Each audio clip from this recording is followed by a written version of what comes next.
Oh, yeah, okay, so while this fan is actually spinning down, well, it already stopped, but just want to tell you guys, like, in the videos of me unboxing this fan, I didn't actually explain on why I actually have it, which I guess don't really need to, but the reason I actually got it is because my room is always, like, so hot, so I needed the fan to, like, distribute the air, and that's why it has that. So that's the whole reason on why I have this fan and stuff. You guys are confused. If like you guys like watched this video before the unboxing ones, which you guys should, or you could guys watch this video before and then the unboxing ones.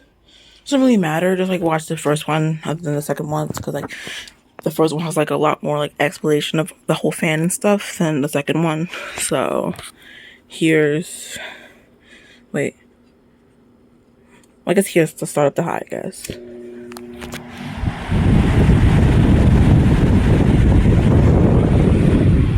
There was the start of the high. And I guess see you guys later. Goodbye.